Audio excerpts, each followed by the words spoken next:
Bismillahirrahmanirrahim. Assalamualaikum warahmatullahi wabarakatuh.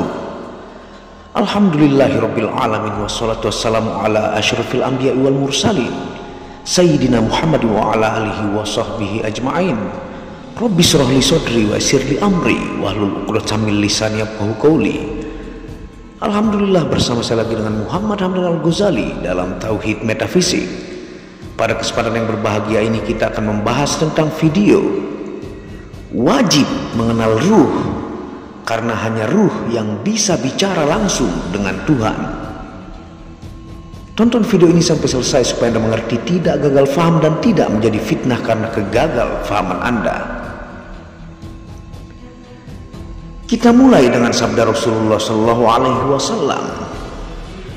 Bacalah kitab yang kekal yang berada di dalam dirimu.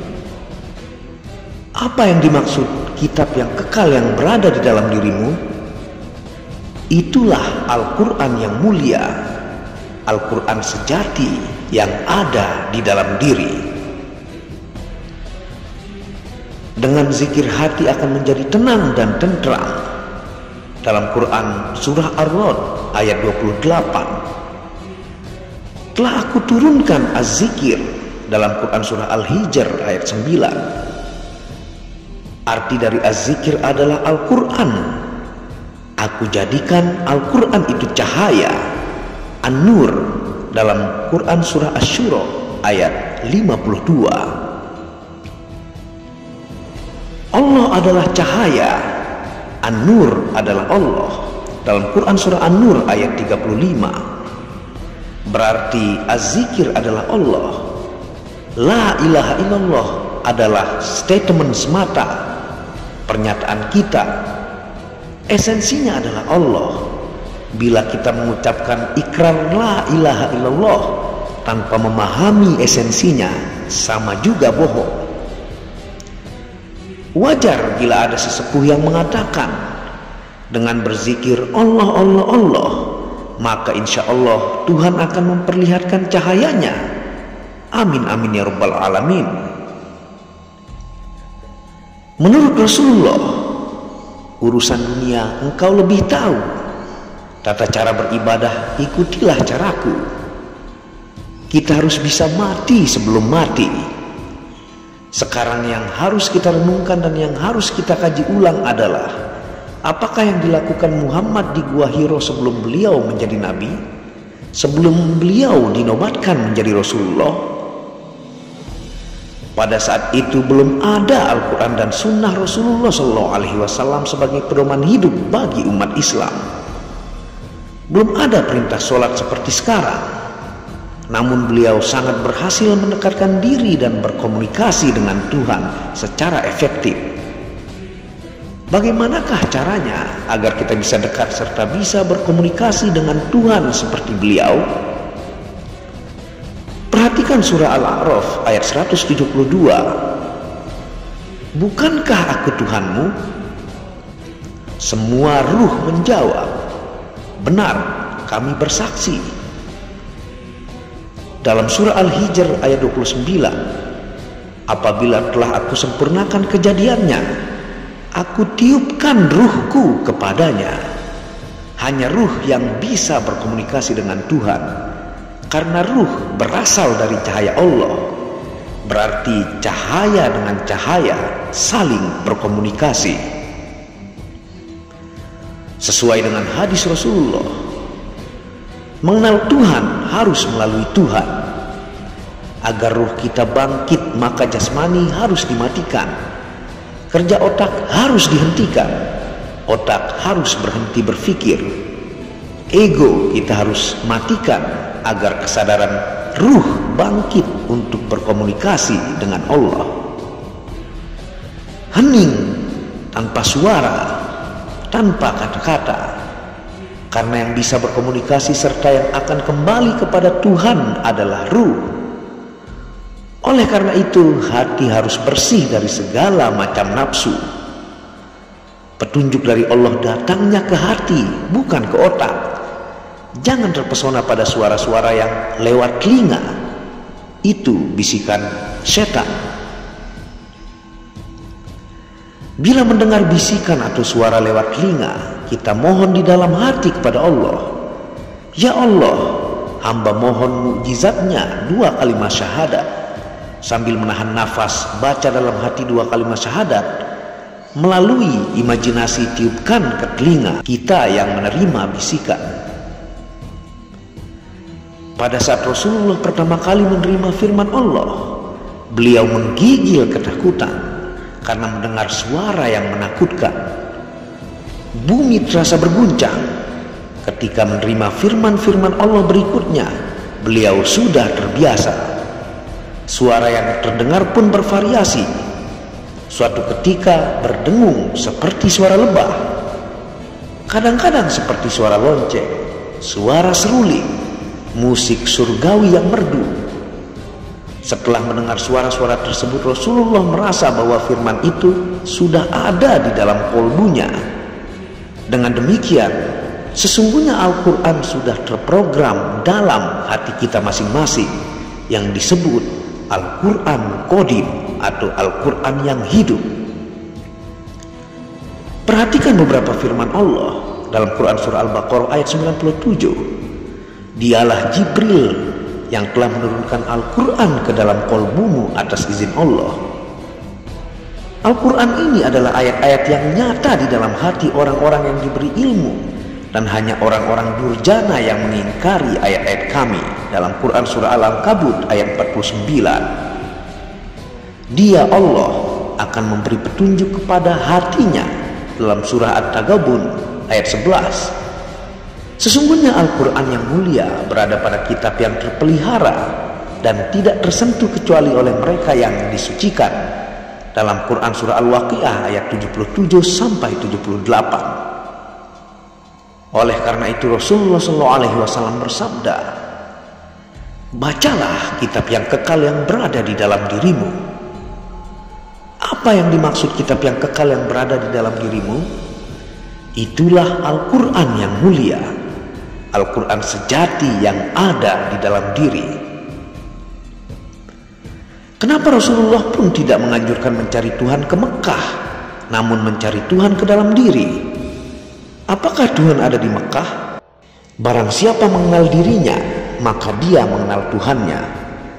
Barang siapa mencari Tuhan keluar dari dirinya, maka dia akan tersesat semakin jauh. Perhatikan firman-firman Allah. Katakanlah bahwa aku dekat, dalam Quran surah Al-Baqarah ayat 186. Lebih dekat aku daripada urat leher, dalam Quran surah Al-Qaf ayat 16. Akan kami perlihatkan kepada mereka tanda-tanda kami di segenap penjuru dan pada diri mereka, dalam Quran Al-Fussilat ayat 53. Zat Allah meliputi segala sesuatu dalam Quran surah Al-Fussilat ayat 54. Dia bersamamu dimanapun kamu berada, dalam Quran surah Al-Hadid ayat 4. Kami telah mengutus seorang utusan dalam dirimu, dalam Quran surah At-Taubah ayat 128. Di dalam dirimu apakah engkau tidak memperhatikan, dalam Quran surah Az-Zariyat ayat 21. Tuhan menempatkan diri antara manusia dengan kolbunya, dalam Quran surah Al-Anfal ayat 24. Tidak ada satu ayat pun yang mengatakan Allah ada di Mekah. Oleh karena itu wajarlah bila Rasulullah tidak menganjurkan mencari Tuhan ke Mekah, tapi mencari Tuhan ke dalam diri agar tidak tersesat.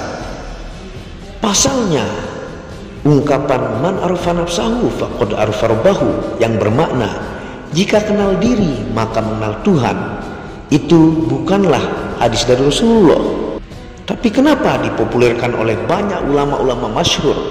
Di antaranya adalah Imam Al-Ghazali dan Ibnu Arabi. Dan memang benar bahwa perjalanan mencari dan mengenal Allah bukan perjalanan ke Masjidil Haram, bukan ke Mekah, namun perjalanan dari alam zohiriyah ke alam batiniyah. Jalaluddin Rumi, seorang sufi besar dari Persia, menulis sebagai berikut. Bila makrifat kepada zat ingin kau dapat, lepas aksara, galilah makna. Katupkan bibirmu, tutup matamu, sumbat telingamu. Tertawakan aku manakala engkau tidak melihat rahasia yang maha benar. Dengan demikian, secara tidak langsung Rumi mengajak kita untuk bertafakur, mengajak kita untuk bermeditasi, mengajak kita untuk menyelam lebih dalam sampai ke dasar samudra makrifat untuk mendapatkan mutiaranya, mencari Dia yang sejati. Dia yang berdiri dengan sendirinya tanpa penolong, belum ada apa-apa di sampingnya, belum ada nada, belum ada suara yang bisa kita dengar, belum ada aksara, belum ada kitab apapun, belum ada Zabur, Taurat, Injil maupun Al-Quran dan hadis. Dia wajib adanya, tapi bisa juga mungkin adanya. Dia berada dalam kekosongan, kehampaan, kesunyatan, keheningan. Tutup semua kitab, buka mata hati, hening. Dalam keheningan rasakan keberadaannya dengan nurani yang bening. Dalam hening dengarkan sabdanya, dengarkan firman-Nya dengan telinga batin. Rumi mengisyaratkan agar kita tidak terpaku pada aksara. Alkitab ibarat perahu yang membawa kita ke tengah samudra ahadiyah, samudra ketuhanan. Bila kita ingin mendapatkan mutiaranya, maka mau tidak mau kita harus menyelam ke dalam kolbu, mencari Dia yang sejati, mencari dan mengenal rumah Tuhan yang sejati. Seperti ungkapan, barang siapa mengenal dirinya, maka dia mengenal Tuhannya. Dia berada dalam hati orang yang beriman. Rumi pun menulis sebagai berikut: salib dan orang Kristen dari ujung ke ujung kuperiksa, dan tidak ada lagi disalib. Aku pergi ke rumah berhala, ke pagoda tua, tiada tanda apapun di sana. Aku pergi ke bukit Herat dan Kandahar, ku pandang, Dia tidak ada di bukit manapun di lembahnya. Dengan niat kuat ku beranikan diri ke puncak gunung Kof. Di tempat itu hanya ada tempat tinggal burung anko. Aku pun mengubah pencarianku ke Ka'bah. Dia tidak berada di tempat kaum muda dan tua. Aku bertanya kepada Ibnu Sina tentangnya. Dia ternyata di luar jangkauannya. Ku beranikan diri menuju ke jarak 2 busur.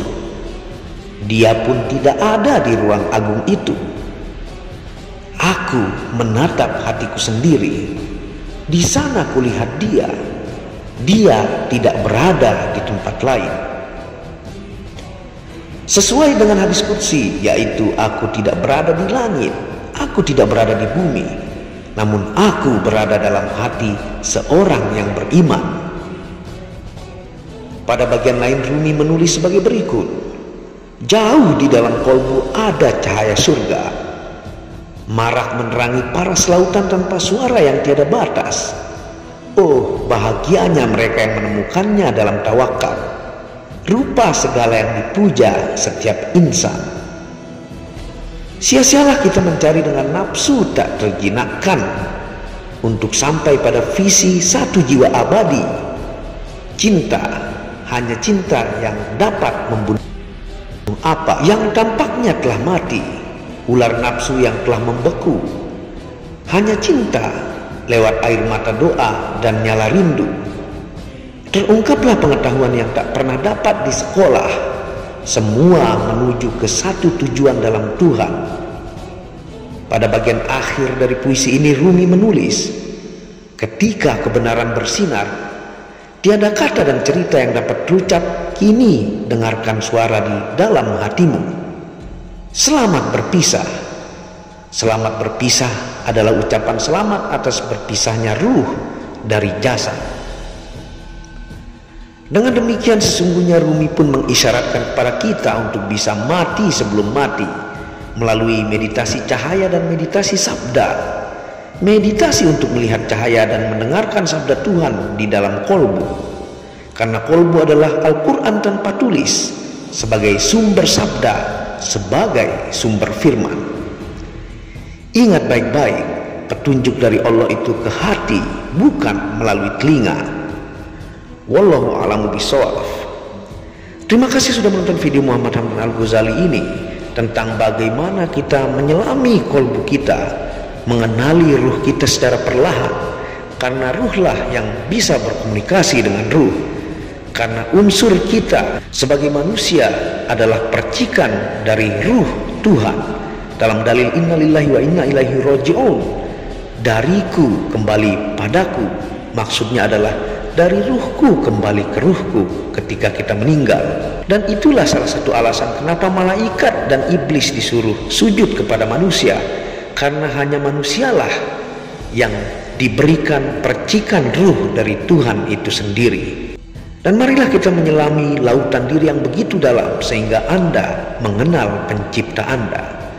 Apabila ada salah kata itu murni dari kebodohan saya sendiri, apabila ada benarnya itu datangnya dari Allah. Dukung channel ini untuk mengembangkan dan klik tombol merah subscribe gratis dan lonceng notifikasi gratis, tidak ada ruginya. Wabillahi taufiq wal hidayah. Assalamualaikum warahmatullahi wabarakatuh.